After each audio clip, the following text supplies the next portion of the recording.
Um, dois, três, testando som, né? Aquele início lá com aquele pisca-pisca, que eu não sei o que é isso no programa, ainda não consegui resolver, mas estamos aqui para a aula 4 ou 5, se eu não estou enganado, do Sistema de Gestão Integrado, do curso de Auditoria de Sistema de Gestão Integrado, continuando a interpretação da norma, que é extremamente necessário. Se eu não sei o que pedir, eu não sei o que observar, eu não sei o que auditar, beleza? Então, hoje entrando aqui no item 3, saúde e segurança do trabalho. Isso mesmo, saúde e segurança do trabalho é um item importantíssimo dentro aqui da certificação de responsabilidade social da SA 8000-2014. Então, tem 7 itens, se eu não estiver enganado, subitens. Eu começo aqui no 3.1, né, e a grande questão aqui é que a organização ela deve proporcionar ao trabalhador um ambiente de trabalho seguro e saudável, né? Então, através do quê? Tomando medidas eficazes. E deve minimizar ou eliminar, quanto possível, né, dentro da sua matriz de risco, todos os perigos e riscos também, inerente ali ao local de trabalho, a moradia que ele forneça para o trabalhador, dentro do quê? Levando em consideração as características aí da sua atividade industrial. Então, o que é que você tem que pedir aqui? Você tem que pedir evidências das medidas tomadas pela empresa, comprovando que aquele ambiente de trabalho lá ele é seguro e saudável. Para quem é da área da segurança, você pode pedir, por exemplo, que a empresa apresente lá o PPRA, com as avaliações de níveis de ruído, de exposição a calor, de exposição a agentes químicos. Você também pode auditar realmente as condições de trabalho, verificar se existe uma máquina sem proteção, um piso inadequado, um ambiente sujo, insalubre. Então, você pode olhar tanto a questão documental, como também a questão da operação física, ali, da condição realmente construtiva do ambiente, das máquinas, das ferramentas que são utilizadas. Você pode verificar também através do planejamento anual lá do PCMSO, se existe lá, claro, você não vai ter acesso aos exames, mas se existem apontamento lá de funcionários afastados por problemas de saúde relacionados ao trabalho. Essas são as questões que você deve observar dentro do 3.1. Já aqui no 3.2, né, a organização deve avaliar todos os riscos do local de trabalho. Aí tem uma coisa bem específica aqui, ó, para mães recentes, grávidas e lactantes. Se a empresa ela tiver uma boa ferramenta de apreciação de risco, de perigos e riscos, divididas lá por função, por setor, por processo, fica fácil. Dentro dessa planilha, ela pode colocar lá alguma coluna lá com indicação se existe modificação da graduação desse risco para mães recentes, grávidas e lactantes. E aí, verificar, claro, então eu trabalho no setor, vamos pegar aqui um exemplo, né? Eu tenho a minha análise de risco lá de um hospital dentro do setor de radiologia. Então, dentro dessa minha análise de risco, eu tenho lá uma coluna que para mães, né, recentes, grávidas e lactantes, aquele local ali, aquele risco lá é proibido. Ela não pode executar atividades naquele ambiente. Então, já tem as medidas, né, que para dentro desse período, de acordo com a minha análise de risco, a lactante ela não pode, ou a grávida, ou a mãe recente, ela não pode trabalhar dentro daquele local. Então, a análise de risco que eu vou fazer, que vai me ajudar a contemplar também isso aqui, né? Verificar lá, porque através da análise de risco eu identifico perigos e riscos, justamente para tornar o ambiente seguro e saudável. Amplio um pouquinho essa minha avaliação e coloco alguma coisa específica para mães recentes, grávidas e lactantes. Que tipo de coisa que você pode pegar aqui? A empresa tem que ter um controle, né? Apresentar para você um controle sobre mães recentes, grávidas e lactantes. A questão da mãe recente aqui é justamente porque ela vai estar dentro desse período aqui de lactante. Então acaba tornando uma coisa única. Então você vai perder, a empresa tem, ela mapeia, ela sabe onde estão essas pessoas, essas mães, justamente para impedir o acesso acidental a áreas onde é proibido a presença delas por conta da situação de ser mãe recente e de estar grávida. Isso também é um documento que pode ser pedido. Existem sinalizações específicas proibidas, né? Aqui, olha, não pode entrar mulher grávida nesse setor devido aos riscos, lactante. Tudo isso tem que ser observado na auditoria. No 3.3, então diz aqui, quando você fizer todas as suas medidas, né, mas o risco ainda, o perigo ainda existe no local lá, você já fez de tudo, mas não consegue eliminar aquele perigo, já reduziu o risco ao máximo que poderia ser reduzido, a empresa deve fornecer o equipamento de proteção apropriado, né? O EPI, equipamento de proteção individual. Como é que eu sei que esse equipamento é apropriado? Fazendo a inspeção em campo, entendendo o risco que o funcionário está exposto, e eu vou achar essas informações aqui, na análise de risco que eu vou usar, tanto para atender isso, como para atender isso aqui. Então, essa análise de risco vai apontar para mim o EPI adequado. Então, se o cara mexe com objeto quente, ele não pode estar lá usando uma luva feita de nenhum material plástico. Então, é um equipamento inapropriado. Se ele trabalha numa área onde existe projeção de partículas que podem ferir os olhos, o óculos de proteção que o cara tem que usar tem que ter resistência suficiente para aguentar aquele impacto. E além disso, né, eu posso pensar assim, cara, tudo pode dar errado. Então eu preciso ter algum plano, né, para fornecer primeiros socorros e dar assistência ao trabalhador, né, tratamento médico e de acompanhamento. Então eu preciso ter um plano de emergência, prevendo que, por mais que eu faça, de repente alguma coisa pode sair do controle, mas eu estou preparado caso isso aconteça. Então você tem que fazer inspeção em campo para verificar se o EPI é apropriado ou não, analisar as questões da análise de risco do funcionário ou o PPRA e verificar se ele tem um plano de emergência que contemple essas emergências que podem acontecer. 3.4, né? A organização deve nomear um RA, um representante da alta administração. Interessante é que na ISO essa figura desapareceu, né? Ela não existe, agora você fala só lá em liderança. Eu não indico uma pessoa que vai ser a representação, a comunicação, mas nessa 8.000 eu ainda preciso dessa pessoa que vai ser o representante da alta administração, justamente para gerenciar essas questões de segurança. O que é que eu vou pedir aqui? Justamente alguma coisa documentada da indicação de quem é essa pessoa, e justamente acompanhar o trabalho que essa pessoa faz, como é que ela gerencia essas questões de segurança. É importante que os funcionários da organização tenham conhecimento de quem é este representante, até para facilitar a questão da documentação. No 3.5, é um item enorme aqui, né, cara, enorme, mas o ponto, e é uma coisa, para eu certificar na SE 8.000, obrigatoriamente eu tenho que ter um comitê de saúde e segurança do trabalho. E esse comitê, ele tem que ser equilibrado. Tem que ter representantes da alta administração e dos trabalhadores.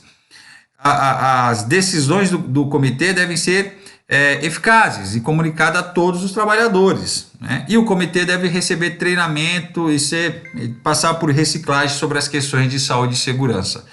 Para quem é da área da segurança, lendo esse texto aqui, existe na área da segurança algo bem parecido, que é a Comissão Interna de Prevenção em Acidentes, que é quem? A CIPA, né? Comissão Interna de Prevenção de Acidentes.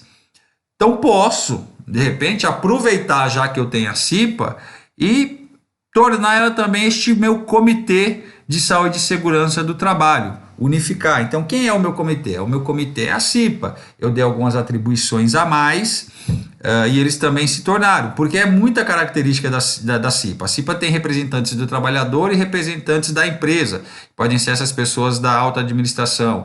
Ela passa por reciclagens periodicamente, então a cada ano a CIPA é treinada. As suas informações devem ser comunicadas a todos e elas têm que fazer inspeções de segurança, registro, avaliações das ações corretivas e preventivas.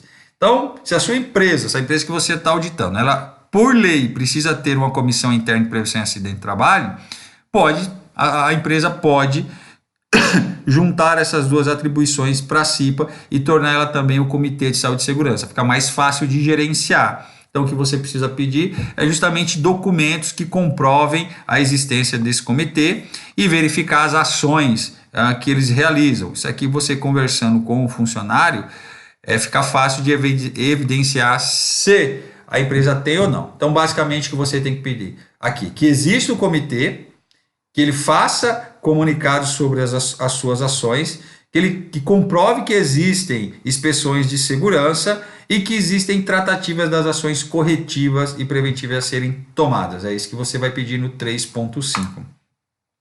No 3.6, a organização deve fornecer aos trabalhadores, ao pessoal, treinamento sobre saúde e segurança.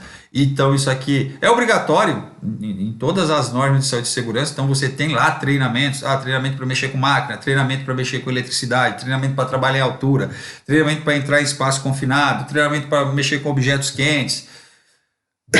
Então, isso faz parte já da saúde e segurança do trabalho. Então, você vai lá na análise de risco que foi feito lá no início deste item aqui, para identificar, para melhorar as questões, vai aparecer uma coluna sobre a questão dos treinamentos, e você deve pedir o quê? Os certificados de treinamento, as listas de presença, conversar com os funcionários para verificar o conhecimento que ele tem com relação aos riscos, a necessidade desse treinamento, cara, quando o cara sai de um setor e vai para outro, quando acontece um acidente, quando existe mudanças de tecnologia, entrou uma máquina nova, então você tem que dar um treinamento. Tudo isso aqui já está previsto em legislações de saúde e segurança.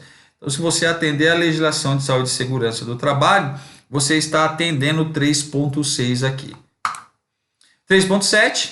A organização deve estabelecer procedimentos documentados. Olha o pessoal da qualidade aqui sorrindo para chuchu, né? Então, isso aqui tem que estar escrito para detectar, minimizar e eliminar alguma forma de responder a riscos potenciais à saúde e segurança do pessoal. Então, o que significa isso? Eu tenho a minha planilha de análise de risco, onde eu coloco as informações, mas eu tenho um documento que me orienta, que dá o passo a passo de como preencher essa planilha, de como ela deve ser usada, de quanto tempo ela deve ser revisada. Então, esse procedimento escrito é a orientação de como essa planilha, de como esse levantamento de risco deve ser feito. E, claro, todo incidente que ocorrer, ele deve ser registrado. É através do registro dos incidentes que eu consigo mapear se as minhas ações de segurança estão sendo eficientes ou não. E isso também aqui é obrigação legal. Então, quando o funcionário está trabalhando lá, ele sofreu um acidente de trabalho, eu registro isso através da CAT, o Comunicado de Acidente do Trabalho. Então, você pode verificar essa questão da comunicação externa através da CAT e de um formulário que a empresa tenha para fazer estes registros. É isso que você vai pedir para a empresa que está sendo auditada. Outro item aqui, a organização deve fornecer, proporcionar banheiro limpo, água potável, espaço adequado para refeição, quando aplicável, essa questão do espaço adequado para refeição, quando aplicável. Então, se a empresa fornecer o vale alimentação em valores que permitam que a pessoa coma, né, na região, ela não vai precisar atender esse local para refeição. Mas em canteiro de obra, isso aqui é muito comum, né? Você ter área de vivência onde o pessoal come dentro do próprio canteiro. Isso aqui é NR24. Né? NR24 é uma norma regulamentadora que fala das condições de conforto sanitárias. Então, seguindo a NR24, atendendo um requisito legal, eu atendo o 3.8 também. Aqui não adianta, aqui é a inspeção de campo, que você vai olhar e verificar essas questões adequadas do ambiente.